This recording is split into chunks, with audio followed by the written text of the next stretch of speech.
Welcome back. Today we're going to talk about Tajikistan and look into the civil war that went on there in the 1990s. Because before we really keep digging into 1990s developments in Central Asia, it's important to look at the critical outlier. And I keep mentioning Tajikistan as an aside, saying we'll get to it, and finally we're going to get to it. So as we go through the Tajik case of civil war, I want you to consider and think in the back of your heads why the Tajik experience wasn't repeated in other Central Asian states. What makes it different? In what ways is it similar? So Tajikistan is down here, and the big thing to note is obviously the very long border with Afghanistan, which has been a troubling thing from the get-go. Remember, the Soviet Union went into war with Afghanistan back in 1979, and in the mid-1980s finally pulled out, really late 1980s, mid to late. Um, and so Tajikistan is really on the front with this war. It's got the longest border of all the Soviet republics with Afghanistan, followed by Turkmenistan, and then Uzbekistan has a small border with Afghanistan. So the war started in 1992, and it didn't formally end until there was a UN-sponsored peace negotiations, which concluded in 1997. During that time, between 40,000 and 100,000 people were killed. UN sources say around 50,000 or so. So concrete figures are hard to pin down. But there were an additional 1.2 million refugees, or internally displaced people, as in people who were forced out of their houses from one region to another, essentially homeless, wandering around. They might as well have been refugees, internally displaced peoples.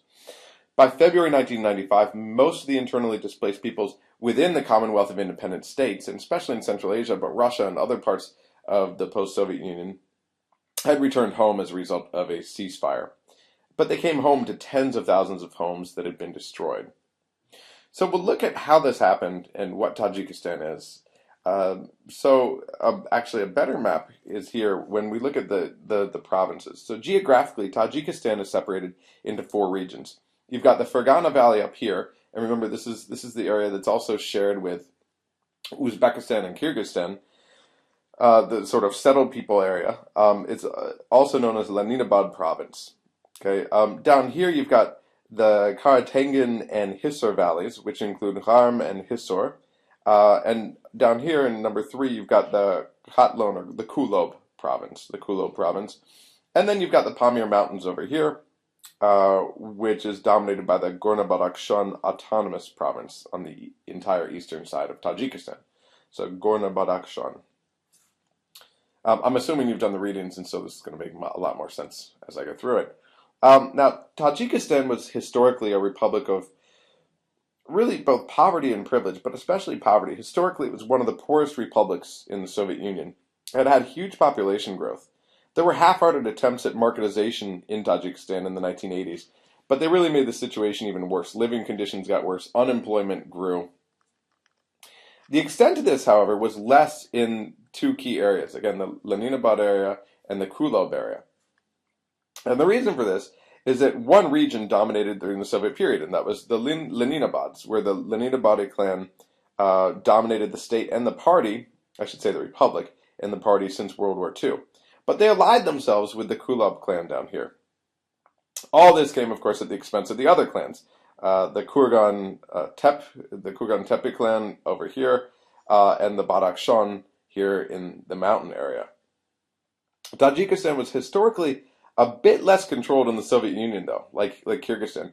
But there wasn't perfect insulation. There was an approval process from the outside in terms of who would govern. You also had very strong Uzbek links, and so Uzbeks were sometimes in on cadre decisions, as in the Uzbek Republic was sometimes in on cadre decisions, even before Moscow gave its final approval. So in some ways, Tajikistan was under Uzbekistan, which was under Moscow. But there was a significant degree of insulation compared to some of these other places. Very strong local identities developed and were encouraged by political elites throughout the early Soviet period. And again, this falls into the divide and rule sort of tactics that we keep referring to. Keep local rivalries going and serve as the arbiter, right? Moscow can serve as the arbiter. Tashkent occasionally can serve as the arbiter. The region where the leaders reside, rule of thumb, tends to do best. And so in Tajikistan, this was the Leninabad province, where industrial development was centered, very purposely. It was relatively diversified with agriculture, the silking industry, and generally prospering here in this one particular region. The rest of the republic, however, was underdeveloped. It was valued for raw materials.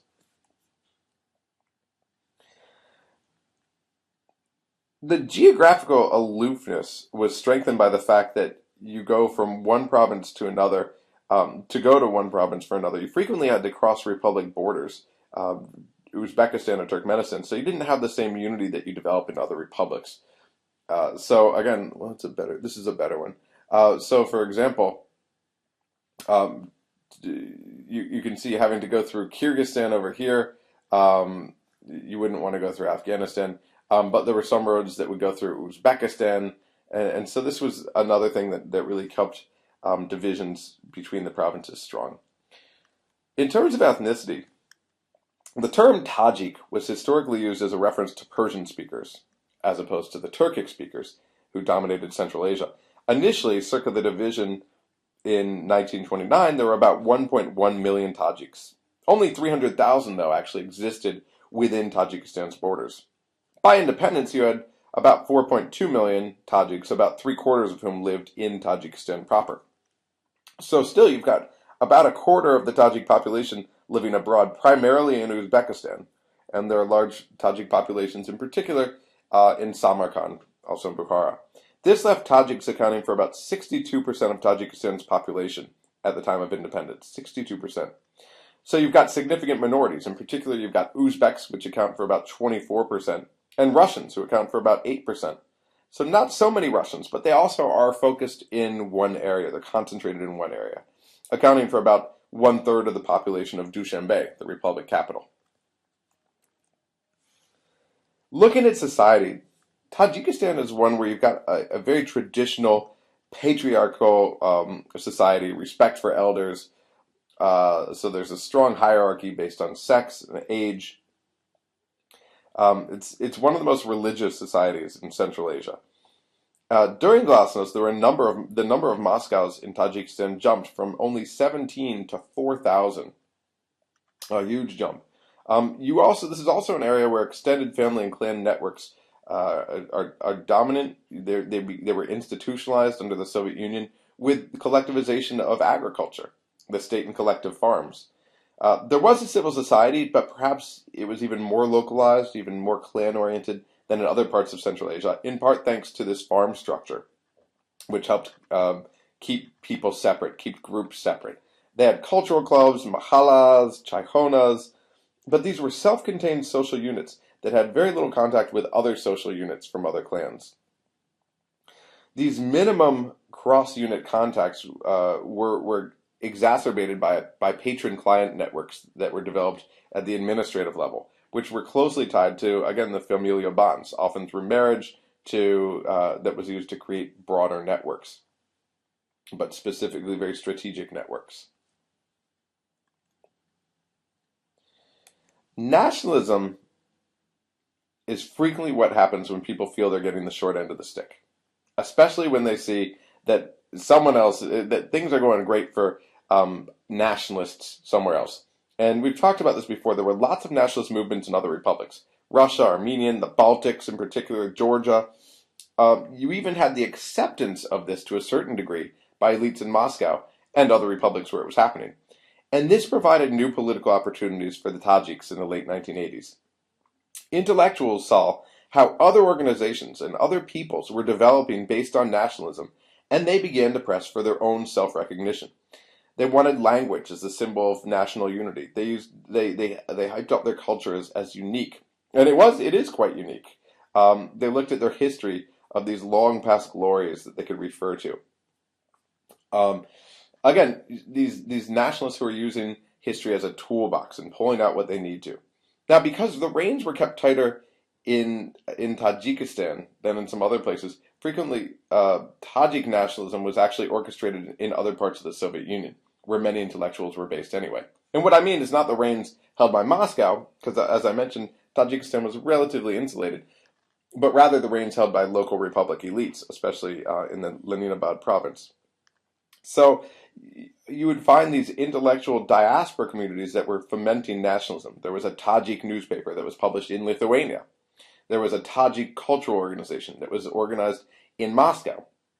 The opposition sought to focus on the spiritual poverty of the nation, national dignity as a way to gain solidarity, political change, economic reforms, right? To make material conditions better, but focusing on the nation and national dignity as the sort of fulcrum of a movement. It's logical that nationalism would come from the outside of the country in Tajikistan when borders were drawn the way they were, because those intellectual centers with so many Tajiks were outside of Tajikistan proper. Remember, major cities with the educational role historically, Bukhara and Samarkand, were taken away from Tajikistan when the borders were demarcated. So these were essentially Tajik cities, and they were left in Uzbekistan. Now, going back to the nationalists within Tajikistan, the Tajik Communist Party held back from nationalism throughout the first several years of glasnost.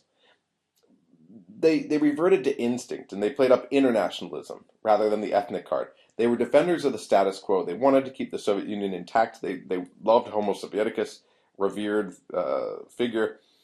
Later, though, they were co-opted into the nationalist agenda. And in some ways, they took the lead, but they made sure that they would control the process of nationalism.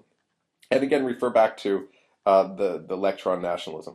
By 1989, for instance, they began to address national grievances, allowing some articles to appear in the state press. This is a safety valve, right? Showing our nationalist cards, but very carefully presenting the types of nationalist arguments they wanted to present. They allowed for the establishment of cultural foundations.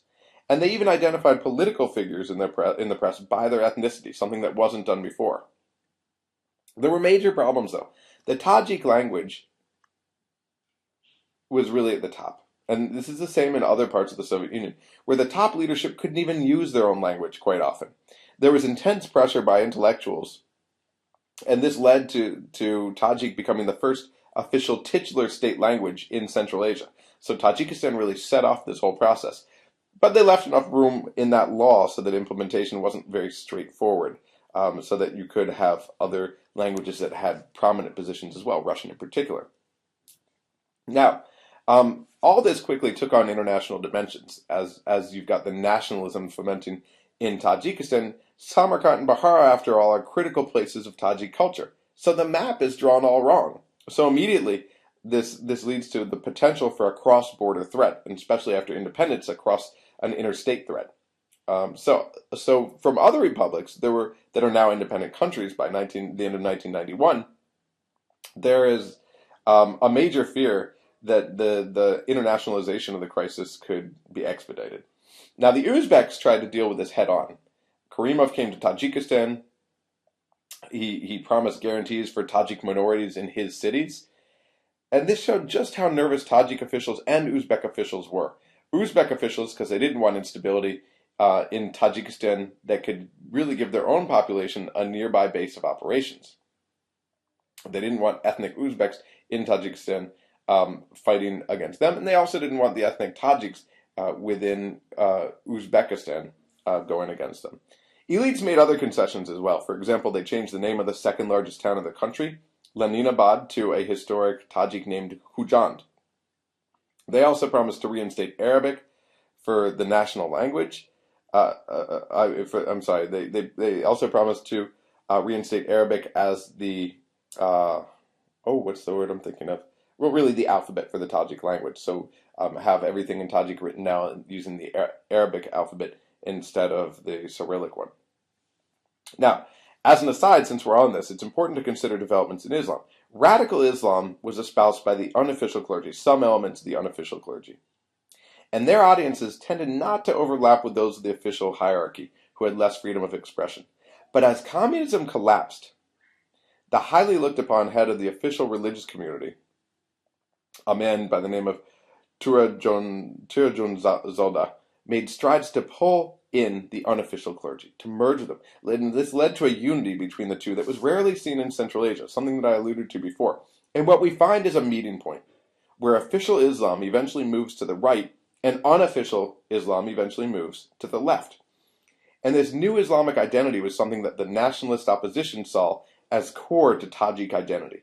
And it became something that opposition parties could rally around to at least a certain extent. So I'll stop here and take a new set of slides.